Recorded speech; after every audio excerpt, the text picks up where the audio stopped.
Hello, it's Maddie and Mieke from The Thriving Mindset, your go to podcast for real talk, deep growth, and the tools to empower you to thrive. From challenges dealing with self doubt, fears, to breakthroughs, we've been there and we're here to share what we've learned along the way. So, success really looks very shiny on the outside, the milestones, the wins, the glow ups. What we don't talk about often enough are the quiet moments in between, the loneliness that creeps in when you outgrow your old life, the emotional cost of expansion, and the parts of the journey that you might not want to share on social media. In today's episode, we're exploring the unspoken stories behind success, the highs, the lows, and the evolution that happens in between. We'll deal with questions like, what success stories aren't we telling enough in entrepreneurship? What does success really mean as we grow? And how do we navigate the moments that feel both beautiful and brutal at the same time? So, I really like to, this is such an inspiring and very exciting topic for both of us, right? I think, especially when you're in your 30s or in your 40s, you go through life and at one point you realize that, ooh, what you used to think of success may have changed. So, before we dive deeper, I'd really love to start by asking you the question, Mika. What success stories do you believe are we not telling enough in entrepreneurship? So this is super cool. The last time when we met, we wanted to prepare this session, right? And we had this. I mentioned this picture to you that once this was way at the beginning of my entrepreneurship journey. I saw this picture and I thought it's so perfect. I wish I could show it now, but I would have had to print it or something. But it was basically an iceberg. And you saw the top, so icebergs in real life, you see the 20%, like you see the tip of the iceberg, and the rest of the iceberg actually is under the water, and that's 80%. And this image was basically like also like an iceberg. You saw 20% on top, and it was like joy, freedom, money, wealth, blah, and so on. And the 80% is actually like anxiousness, tiredness, hustle, failures. And it's like all these, like how much. So basically, that success is really rooted. And I think you mentioned that to me last time, that like it's the basis of success is basically going through this kind of growth pain or these like setbacks or failures or whatever. And the one thing that we really never talk about or we don't talk about enough in entrepreneurship regarding success is these 80%, like really that 80% that's happening. So that's like the fundament of the success that you have. That's like the shiny, the shiny gold star on top. And I'm super excited because I think we're going to go deeper into like our different like success stories and the way we see success. So I won't continue on that, but I wanted to start with that because I thought it was such a powerful image. But the other thing that I feel like we hardly talk about in entrepreneurship is basically when we look at success, we always like think about like the unicorns, the $1 billion exits, like the flashy founders, and like it's really like we see like this like oh it's like over the night magic, and you've made it and so on, and that's something that's so like tied to entrepreneurship. But there's so many beautiful other stories that around founders, and I just want to name a few. Like one, for example, that I really like is like the small but mighty wins, and it's kind of like these people that they create like really profitable small or mid-sized businesses, and they employ people, they support their families, and they strengthen communities, and it's like when we see entrepreneurship, we don't think about these. And examples can be like, I don't know, a local bakery around the corner that's doing really well for itself, and that's an entrepreneur. And that's such a beautiful like way of like entrepreneurship. Or another like really important part of entrepreneurship that I actually work with a lot are like these like unsung heroes of impact. So it's really like social enterprises, and it's people that like work with such a strong impact driven motivation, and that through their solutions they create so much success beyond revenue. Like they create so much impact, and they help climate tech, they help med tech, they ed tech, and like all these different like impact driven businesses that we hardly talk about because yeah, it's not the flashy $1 billion VC kind of typical entrepreneur thing.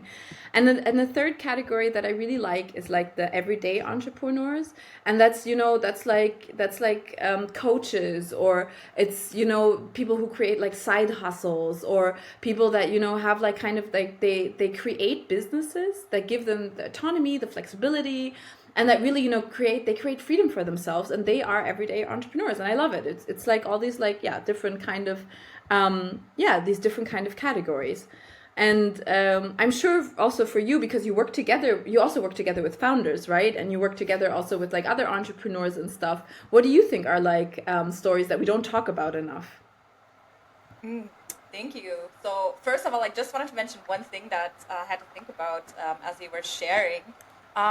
I really love how you mentioned like the, as you call it, like the small profitable businesses. So yes, when people think about success, they're like, I don't know, you're the owner of Amazon, or like, you know, some like Yeah. huge like Yeah. company, or like a chain of companies or whatever. But um, I had to think of like, yeah, I love that you mentioned like, oh, what about like the small bakery in the Yeah. neighborhood or something? Especially, I think a lot of people nowadays are more focused on conscious consumption, and it's like really, really key to really support these smaller or Yeah. mid-sized businesses. So that's just one thing that popped into my head that I quickly wanted to share before I also answer the question.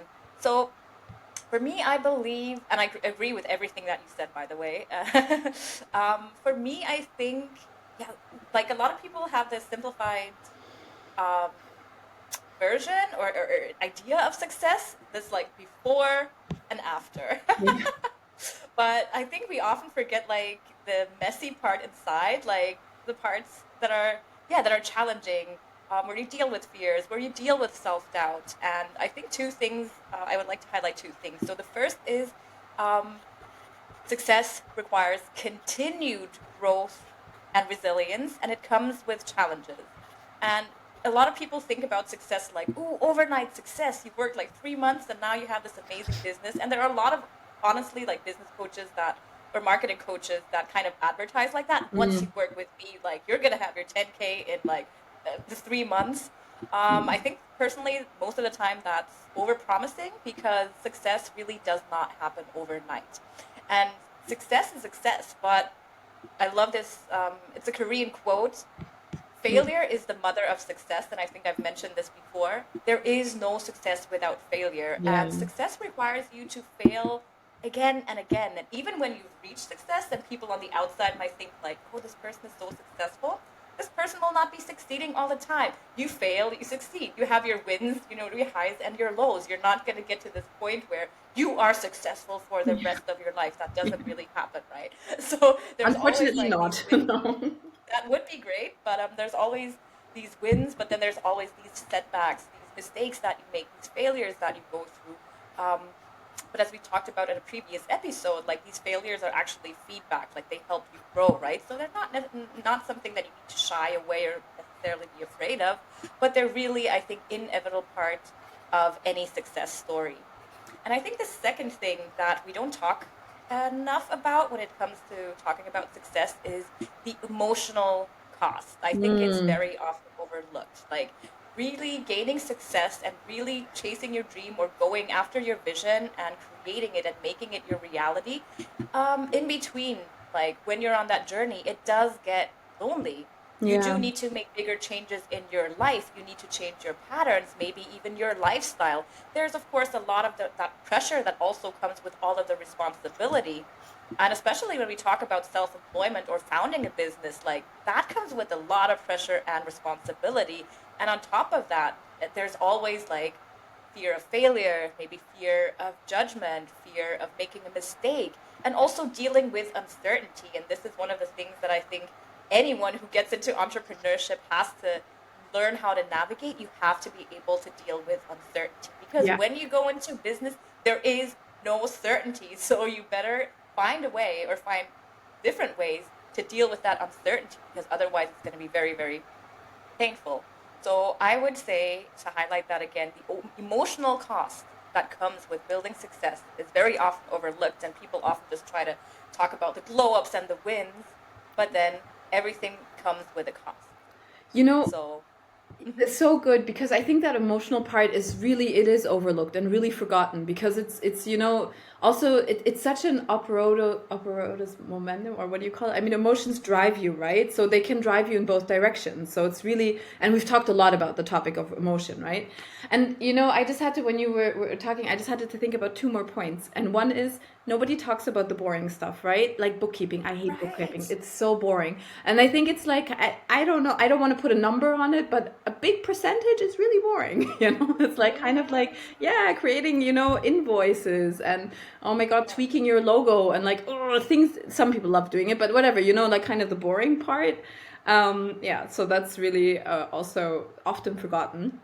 And the other thing, sorry, you wanted to say something No, no, to no, no, it, please. yeah, yeah. And the other thing, we were talking about this the other day on a not on the podcast, but on like on private. We talk privately too, so yeah, we were talking A privately lot. about it, and I did a course, and it was a course about like um it was a course about like, I don't know, different laws of, not, I don't want to say the universe, but different laws of being, kind of. And one thing is, when you work for things, you could really appreciate them, right? And that's why so many people that, like, for example, win the lottery, they have the money and they're miserable after a year. And we've talked about this before, right? But that's entrepreneurship as well. It's like, because I just said to you before, like, oh, it's too bad that success doesn't happen overnight. No, it's actually good, because that way you can really appreciate it, right? You can really, like, you can really enjoy that moment because you've worked for it. So it's actually really important to do the boring stuff and to do all that, like, in between. Yeah. I love that you pointed it out because it's so true. Like, when I think about it, yes, there are so many tasks that I have to do that are related, to my job. Like for me personally, it's like the administrative stuff. Like it's just not my thing, or like the Yeah. tech stuff, right? So yes, I love being a coach and whatnot, but then there's, yeah, a lot of the work that you have to do is not like the things that you're necessarily the most excited about. Yeah. And also, it's funny because I travel around a lot. I meet a lot of people, and then they're like, "What do you do?" Of course, I'm like, "Yeah, I'm a mindset coach for high achievers. I'm here now, but I'm like traveling there next month." And everyone is always like, "Oh, it's such a cool life. So you're traveling around and you're basically on vacation." And I'm like, Mm, "No, I'm actually working. Like I go to these gorgeous places, but I'm actually working." And people think I'm just like going to the pool and like jump in a call in between. But yeah, there's a big part of success, or your work, that people don't see, and people tend to focus on the shiny things. But yes, there are things that we all have to deal with that are not so shiny, but we do them because it's part of the job, and it's at the end it gets us where we want to get to. totally. Yeah. So diving a bit deeper into that, I'd love to ask you, what was your highest moment maybe, and what was your lowest low, speaking about ups and downs of entrepreneurship? Oh yeah, I really like this question because I think it's so important, and I like that it's both sides, right? That it's low and high, because there's no high without low, and there's no low without high, and I think it's so important to really highlight both of them. So I'm going to start with low, because I feel like, yeah, I want to start with low, and then I'm going to climb up high, and yeah, go Yay! into that. Yeah. So I think, so when I really thought about this question, there were a few moments, but like my lowest low point was actually, this was at the beginning of my, well, I would say like my first quarter of being an entrepreneur or being self-employed.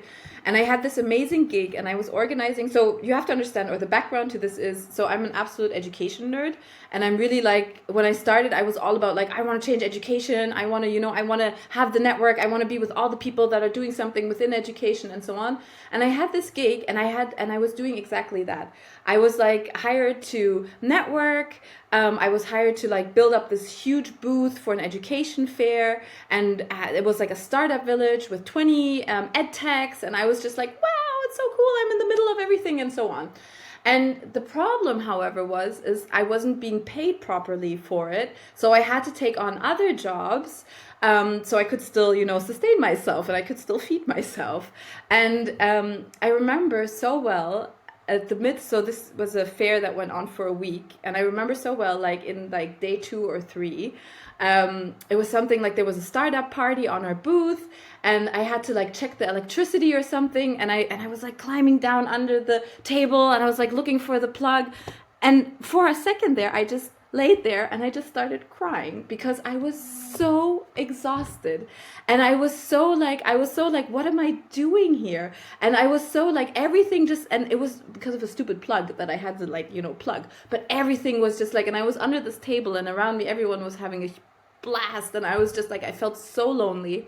I felt so like lost. I felt it was really like, it was a moment of really, yeah, and that towards the outside and also in hindsight, I can really say it was such an important moment, because it made me realize I can't do this anymore. Yes, my heart wants to network and wants to be with all these people and wants to work and work and work, but not if I don't have the pay, and not if I have to focus on other jobs and I really have to like be on and do all these things.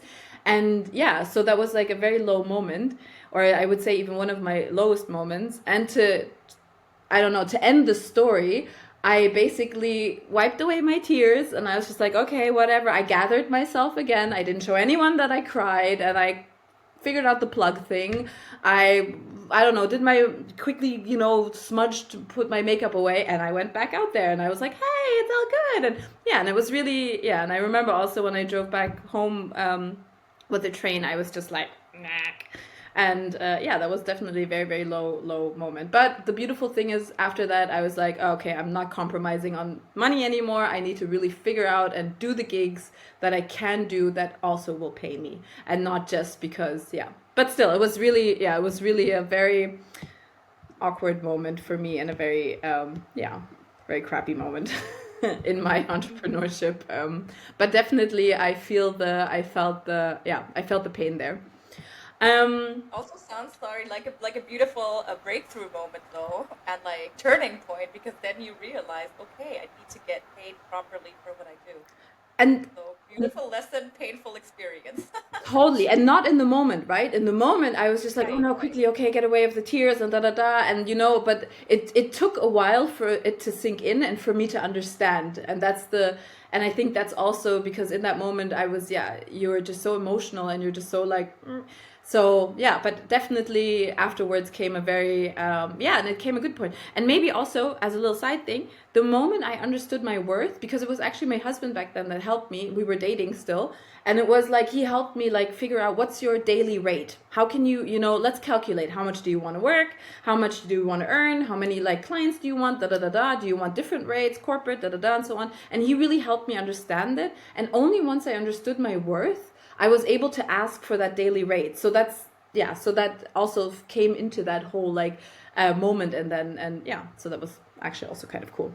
But only in hindsight, not at the moment. Right. Yes.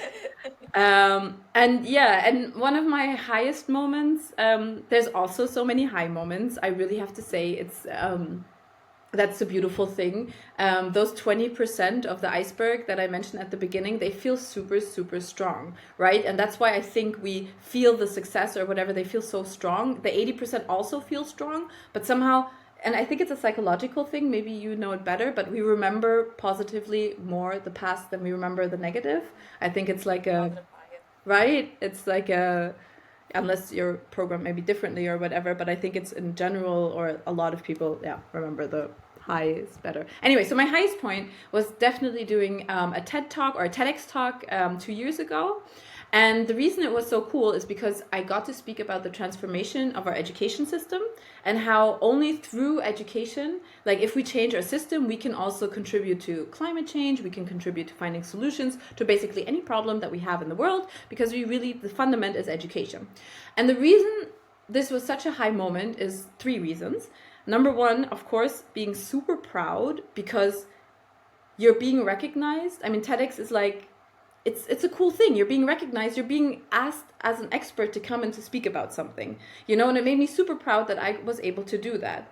And the second thing that made me super proud is also kind of like this, that I had all this knowledge that I could share, like that through my entire entrepreneurship, and I've been working now for over 10 years in this field, and there was like over 7 years, and I had so much knowledge that I had to put into a talk. And that was really, really, yeah, it was really a beautiful moment because because I really understood like, hey, you really know a lot. That's really cool. Yeah, and the third thing was actually it was just really beautiful because I saw in the crowd was my family, so my husband and my little son and even my mom.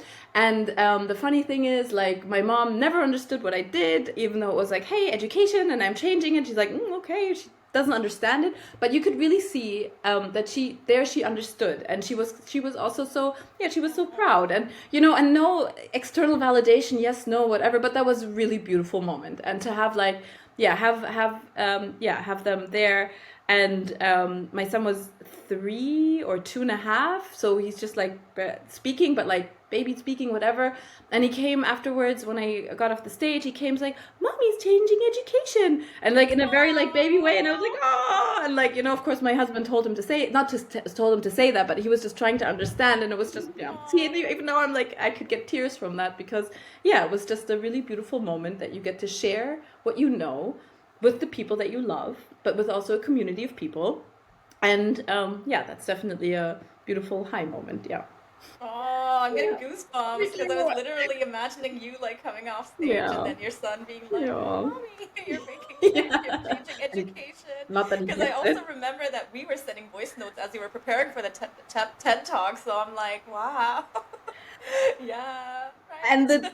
day before, when I stood on the stage, you have like a final rehearsal, and I forgot everything. And that was like, I was standing on that stage, and I came, I think I also sent you a voice message. I came off that stage, and I was just crying because I was like, I know nothing, and it's going to be the next day. And so, yeah, it was a very cool, actually, a very cool journey. But I definitely, it was a good talk. It was really a good talk, yeah.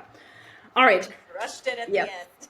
Maddie, what about you? I would love to hear many of Yeah. your high and low moments, and I know many of them already, but yes, for our lovely audience, tell me. Yes, yeah. It's hard to pick. It's hard to pick. But because like, yeah, that's just our brains. We talk about it a lot, right? Someone is like, choose this one thing, like your favorite something, and I'm like, you're already thinking of like 10 things. Yeah. So I think like high moments, it's more difficult to choose because there are so many that I can think of. Low moments, or lowest moments, or challenging moments. I think for me, one I would more name it like maybe like a phase than like one Hmm. particular moment. I don't have like one memory like of like a Yeah. specific like day or time during the day, but I remember there was a phase when there were like months of not signing new clients, and I was very overwhelmed without a clear like marketing and sales strategy. And I was like, I already knew I worked with clients. I knew that this was like what I wanted to do, my passion. So I was like, I'm an amazing coach, I know that, but like I cannot be a Yeah. coach without clients. I mean, right? So you need to find clients somehow. And I remember like, I was still on social media, I was still trying out different things, but then I guess some like the frustration of putting in a lot of work and then not having tangible outcomes or reaching your goals, in this case, like finding clients. Um, and that made me really, of course, like your mind races, right? So it's like self doubt kicked in, like, oh my god, am I actually gonna make it? Like, are clients ever gonna sign with me again? Even though I had clients sign with me before and after, but there are these moments when your mind is like playing tricks on you, and it's like, or like, yeah, the fear of dealing with uncertainty. I feel like Mm. that was also a big thing. Like, not like you're putting in a tons of work, but you actually don't know when you will sign clients. So dealing with uncertainty and lack of stability also, right? Because then Yeah. you look at your friends and they're like, yeah, the corporate jobs, monthly income, and you're like, yeah, I'm hustling like crazy, but yeah. Yeah. Lack of financial stability. So I remember that being like a challenge, I guess. But it wasn't like a specific moment, as I said, that I can remember. But there was a phase, and I still go through these thoughts, like similar thoughts, like in between. So I think this is also kind of like relates to like what does a success journey look like? Doesn't mean that you have it all figured out at one point. It's like yay, woo. Like you have these highs and lows, right? And uncertainty, self doubt, and fear can even kick in after you've reached certain milestones, right? In between. So I think that is one thing. I don't know if the second point I wanted to share, it's also not like a specific moment, I guess, but I remember what was challenging for me is was not being understood by my family members. Yeah. Like basically like drastically changing career, like yeah, PhD in political science. Then I was like, well, working for financial tech, they're already a little like, okay, that's a big change. And then change, and then like, oh, I'm becoming self-employed and I'm gonna become Yeah. a coach. And they were like, why are you throwing away like all of the education and like all of the work experience that you have to do something completely new? Why would you give up financial stability? Like, why do you want to become self-employed? Because my parents are not self-employed; they worked in education. Sister definitely also like corporate job. So I feel like I was the oddball in the family, and they just didn't get me. And for me, it was so easy to understand. I was like, well, I wasn't fulfilled. Like, this is what I want to do. I'm chasing my dream. And I think, yeah, for them, it was like, but why? Like, why? Like, why like that? Why can't you maybe like have a part-time job and then like have some stability and go for it? So my the way how I went about it was maybe like very radical for them. So I guess in a sense, like, because I remember like growing up, my parents were always like very proud of me and were like, yes, we love what you're doing great, they're very supportive. But then for the first time in my life, having them not understand what I'm doing, um, that was tricky. So in hindsight, I was like, oh, maybe I was craving their validation.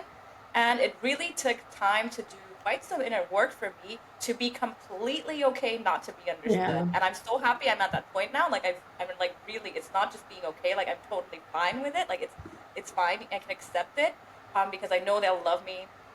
I know they support me, whatever happens. But yeah, it took courage to really be okay with not being understood. um, so yeah, that was definitely part of my journey. When it comes to highest moments, wow, there are so many. But I think I'd like to highlight maybe like two things. So I think um, I always have like a massive high when I see my clients crush their goals. Like Yeah. it's just like like my favorite session is like the last session. Then we like review like the growth of like the client and like look at like the scores that we measured like throughout like coaching sessions. And then usually my clients often like exceed the goal that they set for themselves. And then when they see their growth, they're so happy. That makes me so happy. And Yeah. then we're like celebrating together, and it always makes me feel so happy, like so aligned with my purpose. It's just like it really makes me feel so alive and like, oh my god, this is why I'm doing it. Like it's so Mm. meaningful. This is related to my life purpose, and that I think is just so fulfilling. So yeah, definitely seeing my clients win.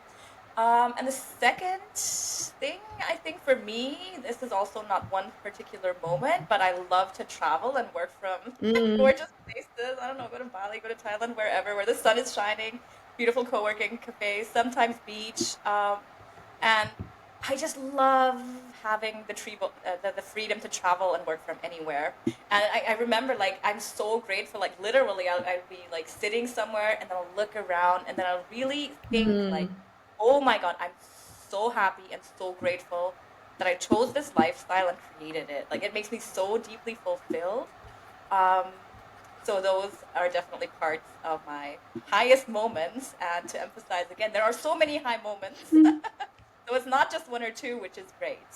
But I think this really shows me that what I'm doing is very, very deeply fulfilling to me and is really helping me to thrive in life. And that's what we're all about, right? Thriving, thriving, thriving. And I think, Yeah. yeah, and I think you just mentioned something that's so important. It's like, isn't life, I mean, yes, life is also about bookkeeping and doing like these boring tasks and growing and so on and so on, but like creating these beautiful moments of bliss, right? And that's like for you, it's like when you're traveling and you can really like, sit there and look around, see the ocean, see the beach, whatever you're seeing in front of you, right? And that's like creating, yeah, these beautiful moments of bliss. And that's, yeah, that's really beautiful. Definitely, definitely. So, how do you, or is there like maybe a way how you would say you dealt with like the biggest challenges that came with your success story or with your journey of creating success and Yeah, getting into entrepreneurship? I think that's such an important question. Like because it's when we change, right? When we kind of or not when we change, when we go through like transformation, when we go through growth, and whether it's on a business side, whether it's like on a personal side or whatever, there is always there is always, it's not always easy, right? And we've talked about it and everybody's felt it. I mean, I think it's also, if you look at like transitions from kids going from one school to another or whatever, like life is just full of challenges.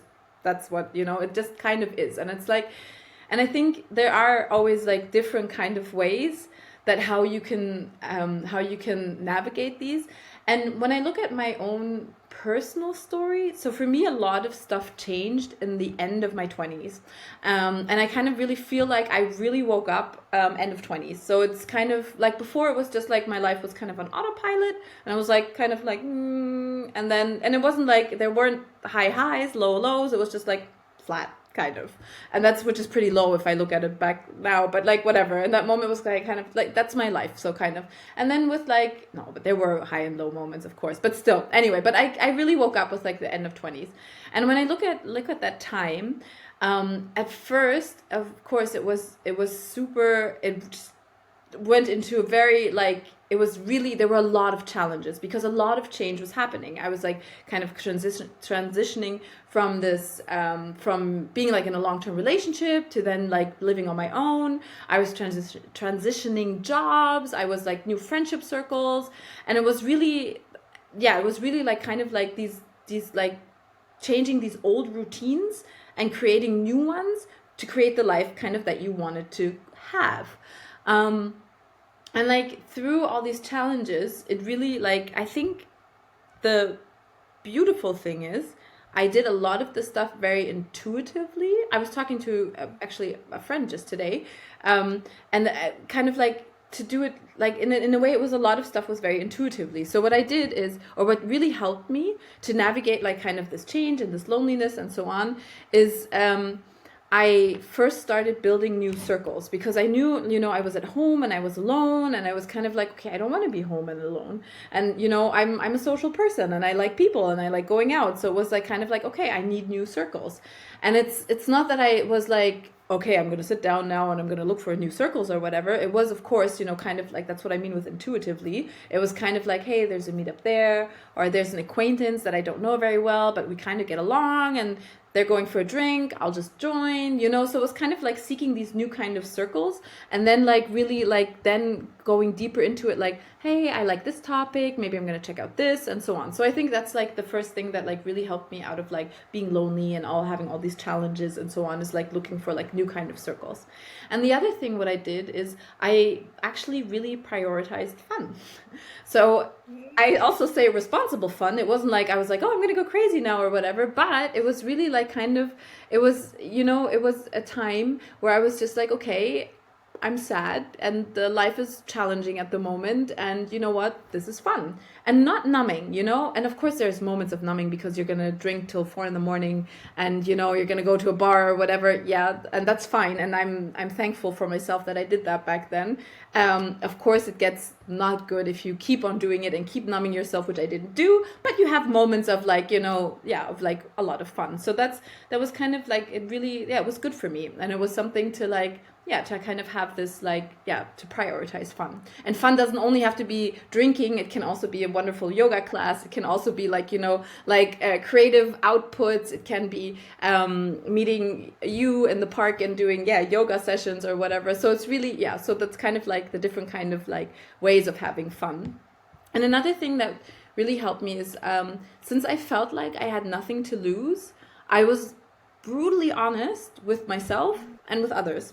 Not mean, not like direct or whatever, but just honest, because I didn't feel like I had to play this role anymore. And it really helped me, discover my authentic self, because I also felt like, I didn't have anything to lose. And I only had kind of myself, and I was building up like these new kind of ways, or these new circles and these ways of living and stuff. So it really helped me to be very honest to myself and to others. And another thing that I did, and that I did, I would say later, like not later, but like in the first phase, it was kind of like going out, meeting people and so on. But then I also transitioned into, okay, what is for me the deeper meaning of life? And, like, what is it? Like, what do you want to fill your life with? Like, what do you want to fill your time with? And that's kind of like where I really dug deep and asked myself, what like what contribution do I want to make? What is, what topics interest me? What are my, not just hobbies, but what are the things that I really like to do on a daily basis? And that, so that really helped me. It was kind of like looking for new circles, having fun, responsible fun, being honest with myself, and then just like digging deeper of like what is the meaning, or what is my meaning of life, not the meaning of life, because that gets really complex, but like what is my meaning of life. Yeah. How about you? Like, I know I, you also have a lot of like cool ways how you navigate, or how you navigated like loneliness and changing your life. And yeah, I mean, I'm definitely happy to share, but just shortly wanted to mention I love everything that you said, and everything resonates so much. Yeah, we talked about the power of a support system during yeah, last episode, and that's it, right? If you're lonely, look for circles. Like, it yeah, doesn't have to be a difficult thing. Find people who can give you what you want at that time, and for you, it was maybe like being lonely, so people who can just hang out. Maybe you have a good conversation with. The second thing I love that, and I think it's really important to emphasize, because I hear that a lot from other people too. They're like, or from a lot of people, they're like not really truly. They might be successful. Their life looks successful on the outside. They're unfulfilled on the inside. yeah, And then you ask them what they do, and they're spending most of their time doing things that they don't enjoy. So if you're currently not enjoying your work, then at least outside of work, look for things that yeah, bring you joy. And ideally, of yeah, course, your work should also give you joy. But if you're not there yet, then definitely it's key. Find ways to appreciate moments in your daily life, right? It's not like, oh, once you reach this milestone, then you can smile and be happy. No, find ways in between as well. And also what you said, like becoming like more aware of how you want to live, like what you want to do, brings us back, I think, to the first episode about alignment, right? That is mm, always key to thriving.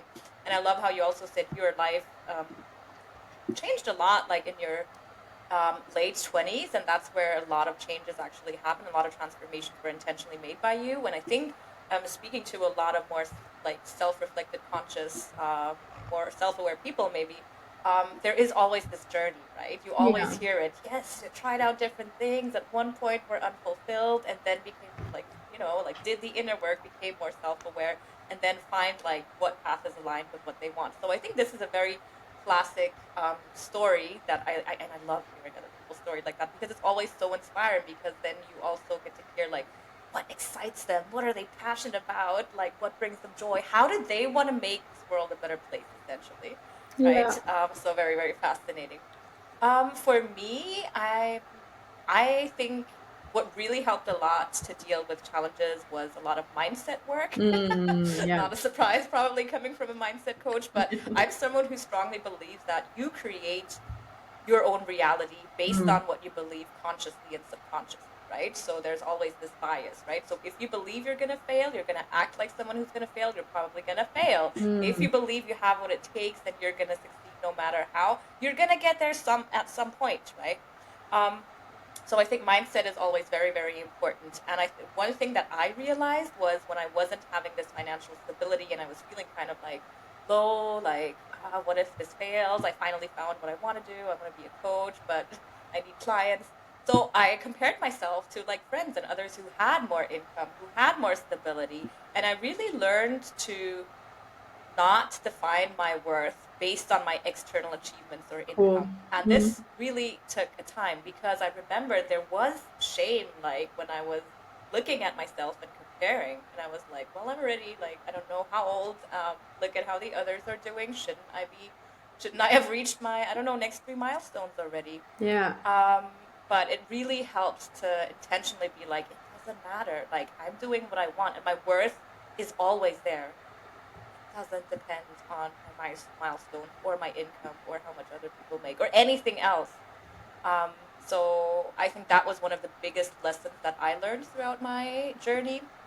The second thing, gratitude, like Mm, really focusing on the abundance that I have instead of what I don't have yet, right? Because it's easy to get into this mindset or like this mode of like, I don't have this yet, I don't have that yet, right? But then when you focus on the lack, uh, it doesn't create this good energy that drives you forward. So what I did, and I intentionally shifted my focus on what do I have? I have so many incredible things. Like, I'm healthy. I'm healthy. Like, like these things that we're often Yeah. not grateful for because they're Yeah. so normal. Like, I can travel. I'm privileged. I have 2 passports. I'm doing what I love. And I never had to be afraid that I don't have enough money. There's like, I have amazing friends and family. So really gratitude was another thing that I really did, or practicing gratitude is something that I did much more intentionally as I went throughout my journey as of entrepreneurship, however you want to call it. The third is really feeding self belief and trust, Mm. especially as we've talked about before. There are repetitive highs and lows in entrepreneurship. You cannot stay on a high forever, right? And it's normal for self doubt to kick in, it's normal for fears to kick in. But then for me, it was really important to shift my focus back to I got this. Like, and just trust that things will work out. Like, deeply, deeply trust. Not just fool yourself, not just fake it till you make it, but actually believe in it. And and this was also one of the biggest lessons that I've learned throughout my journey. I think, like, my self belief and trust is very, very strong. It's like much stronger than it was before. Mhm. So I really love that. Like, I'm like, actually, someone asked me that the other day, like, what are you afraid of in life? What are your biggest fears? And I was Mm. like, I don't really have massive fears because I just Mm. believe that things will somehow work out. And That's I was like, wow, beautiful. I Yeah. probably would not have said this, like, Yeah. I don't know how many years ago, but I can be proud of that. So Yeah. definitely feed your self belief, feed your trust. And the last thing, because I've mentioned before that I felt like I was subconsciously kind of seeking my parents' validation earlier. And one of the biggest lessons for me was also to work on my mindset there and really to learn, as I've shared before, that the most important validation that I need is from myself. Because previously, when I had their validation and I had like financial stability and a stable job and whatnot, I wasn't fulfilled. But what did that get, but what is it worth if other people validate your experience and what you have and what you do, but you don't give it to yourself? It's not worth a lot because you're not going to be fulfilled. So, validating yourself, or for me, validating myself was one of the biggest things that I've learned throughout my journey. And really just to understand and be like, it's totally okay not to be understood by everyone, and it's normal. So not being afraid of that, and yeah, focusing on the love and support that I'm receiving. That's how, yeah, those I think are some of my biggest lessons that I have learned. You know, Now, hmm I would love to hear from you in a second, what like success means to you today and how it has changed over time, because I think so many things that you just mentioned like came out of that as well. But I also wanted to say for a second, I love these 4 points and I wish we could make like a poster out of it or something, because it's really, it's really so important to remember these things, like not defining my worth based on achievements, right? Having gratitude for like all the things that you really have. And like you said, like this trust in life. And also I think the fourth one was like validation and stuff. It's so this would be so beautiful, like as a reminder always to have in front of you, because especially having gratitude for the things you have and like the trust in life is so powerful. Yeah, that's really, really, really beautiful. Yeah. yeah, and these things are simple. They're not always easy to achieve, but Yeah. they're actually simple things. Yeah. Yeah. So, Hmm. yeah, I think especially us being in our 30s Yeah. and like me, like I'm sure like you too, we talked to a lot of like self-aware people, conscious people, people who have changed careers, people who are like, I was not fulfilled, I'm following my dreams, maybe who have already achieved them. Yeah. I think for a lot of us, what I hear again and again is their definition of success actually changes over time, and I think Hmm. this is something that we want to touch upon during this episode. So if I should go first, like if you ask me, like, Hmm. what does success mean to me today? How has it changed over time? I would say when I was younger, I defined success mostly, I guess, based on external factors. So Hmm. you have a stable and good job, maybe you have a good title, you have a certain income. So which was primarily focused on these external factors. Yeah. I can definitely say that that changed a lot over time Yeah. because when I first achieved what I formerly viewed as successful, on the inside, I was feeling empty, I was feeling drained, I was feeling disconnected at one point, stressed, unfulfilled. So I thought I had everything, like other people would call like a successful life. But I realized it's not really worth anything if you're feeling like crap. Yeah. Like really, what is it worth? Like not much to me at least. And I also see this in friends or in people I meet or in clients over and over again. They have a life that looks successful on the outside, but doesn't feel amazing on Mm. the inside, and they're often unfulfilled. And that to me is no longer success. So now my definition of success is definitely much more balanced between like external and internal aspect of success, I would say, but really very much focused on the internal aspect. So for me, success means loving or liking what you do, doing something that is meaningful to you, purposeful to you, and something that you are excited or passionate about.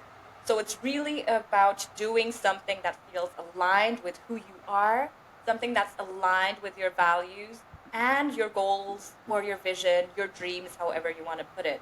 So it's really about making space for joy, creating from your own truth, and living in integrity with your values.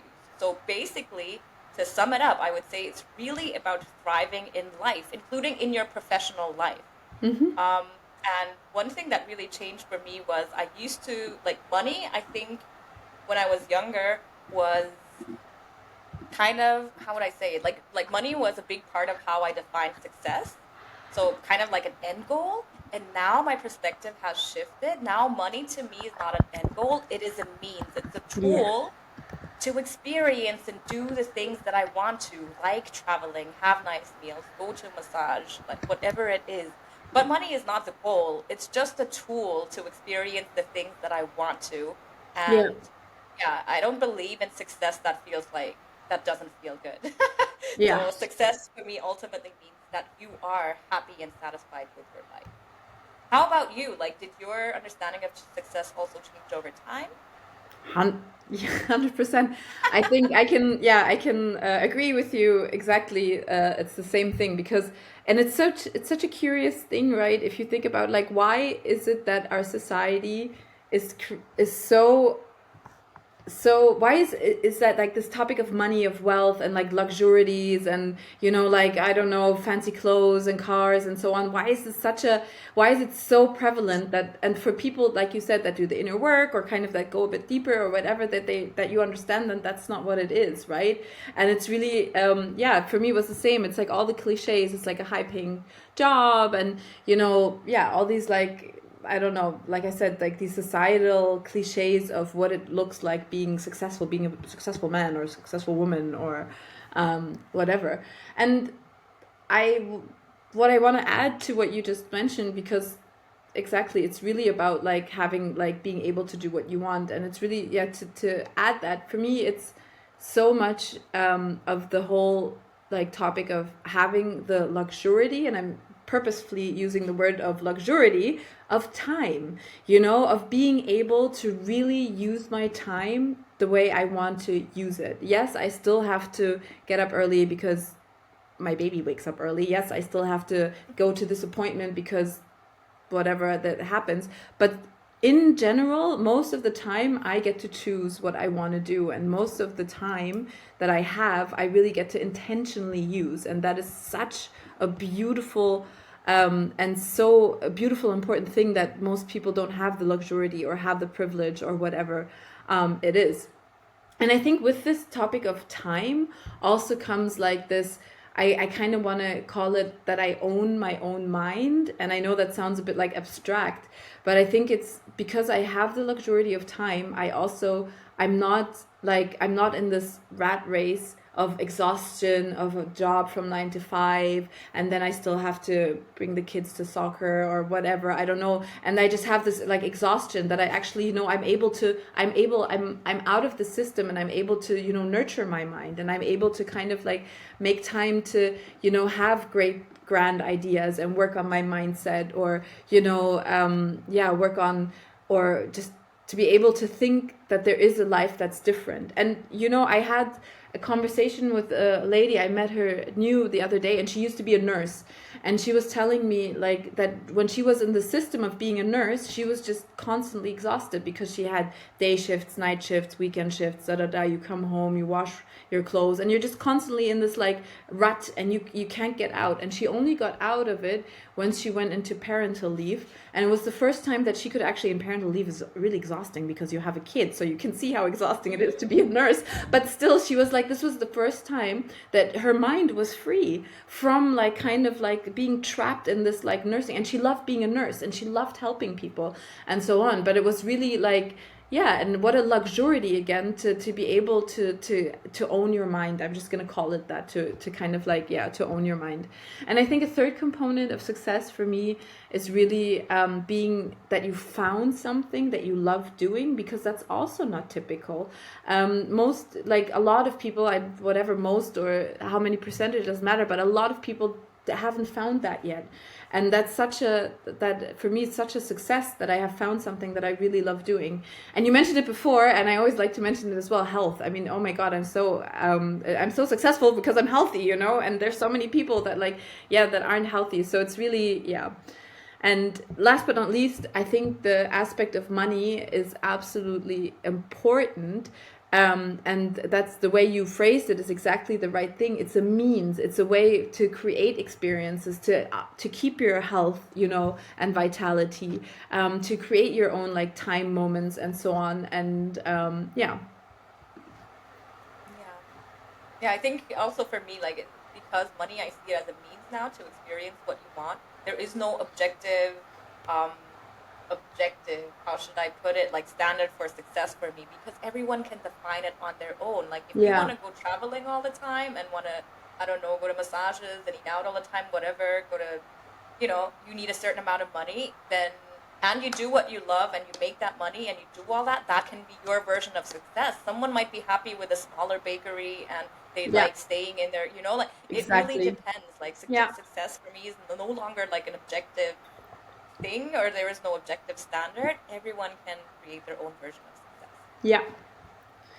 100% agree. I love this episode. I think it's such a, you know what I really liked about it? I think like I could talk hours with you as Right. always, continuing, and I feel like we've just gotten like into this flow of like, okay, success and da da da and so on, because there's so many beautiful like personal stories in here, and so many like beautiful side stories, and it is a big topic, right? It really really is.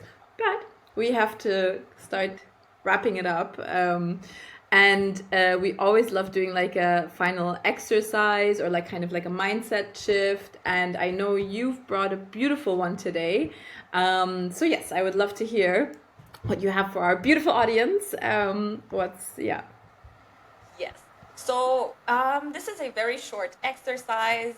So, this one is for you if you want to redefine success for yourself. So, this is really for you if you're not feeling very fulfilled in your career or in your life and you want to make bigger changes. Then hear me out. Maybe grab a piece of paper and a pen and do this with me. So, the main question that I want to ask you is, what does success look like? And really important, feel like to you beyond what you've been taught, like throw away all the ideas that you got from your parents, from society, from school, from university. This is really about focusing on yourself, finding out what success means to you. In order to help you answer this question, I have 5 sub questions that I think are very helpful to find this answer. And the first question that I think you should be asking yourself is, what do you want to do and why? And how can you find your answer if you're not sure right now? Then think about, what if you had all the resources you needed? You have all the time, you have all the energy, you have all the money. No one would judge you. No one, like, nothing could happen. Anything is possible. In a world where anything was possible, there's no limits, no expectations. What would you choose to pursue? And the answer, I think, will lead you to the type of work that you actually want to do. And answering your why do you want to do that work really connects you to your purpose. So it's really important because you need to uncover what feels meaningful and exciting to you. So ask yourself, what do you want to do and why? The second question I think you should ask yourself is, how do you want to work? Right? be really detailed.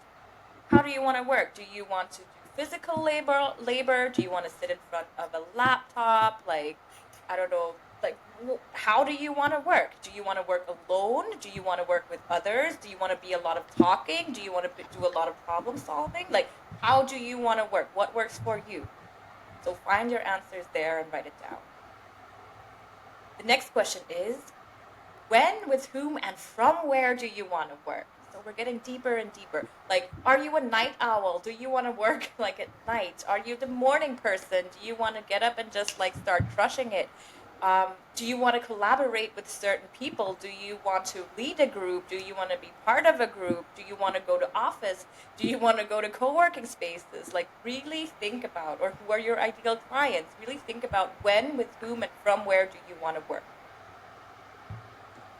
The next question I want you to ask yourself is, how much free time, money, and impact do you want? Right? So some people might want to work, I don't know, like 40 hours or more even. Some people might just be like, oh, like 20 hours a week is enough. Like, what is your ideal time? Like, how much do you want to work per week? Like, really think about that, and also think about how much money do you want to make, so you can actually align those two. And what impact do you want to have, right? This will be connected to your why, the first question. And last but not least, the final question I want you to ask yourself is, and maybe this is one of the most important ones, how do you want to feel as you live it? Do you want to feel, I don't know, like excited, joyful? Do you want to feel peaceful? Do you want to feel, how do you want to feel as you work?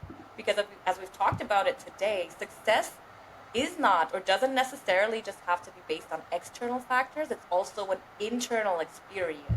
So really get crystal clear on how you want to feel once you, or when you work, or once you have succeeded. And I think answering all of these questions, or these set of questions, will help you to get much more closer to really redefining success for yourself. And once you have all these answers, I also want to encourage you and challenge you to ask yourself, what are you ready to let go of? Which beliefs, which ideas, which stories, which roles are you ready to let go of to make space for this new version of success? Because we've touched about it like a little bit during this episode, but really changing your career a lot, or like chasing your dreams, requires you to change on an identity level, like in a way, right? You have to make bigger changes. That means you have to let go of certain things, certain beliefs, certain fears, maybe relationships, whatever it is. So what are you willing to let go? Because it's inevitable that you need to let go of something to create space and energy for this new version of success. So yes, this is the exercise that I wanted to share with you, audience, today, and I hope it helps you to redefine success for yourself. And Mieke, do you want to share a little bit about our next upcoming episode? Absolutely. And I also wanted to add, I think this is so beautiful because the this is something you can also do as a reevaluation, right? Even while while you already have your idea, or while you're already in your business or whatever, it's something that you can always go back to, and you can always twist it and tweak it. And it's yeah, that's why I really, really like this exercise. Yes. So for our next episode, we are going to be talking about the permission to change. So the idea is that we are allowed to outgrow our old dreams and choose new ones. And often it's kind of like we hold on to these like goals because out of loyalty, or because like we set them in and we think we need to keep like continuing with them, but it's actually totally okay to outgrow that and kind of to choose a version that no longer fits you, because life has changed. So that's something we're going to be talking about next week. Yeah, and I'm very excited about it because there has been a lot of change also within my journey also recently, and yeah, I'll be sharing a little bit about that. And I know for you there's also always lovely change happening. So yeah, thank you. It's been a longer one today, and see you next week. See you next week. Okay.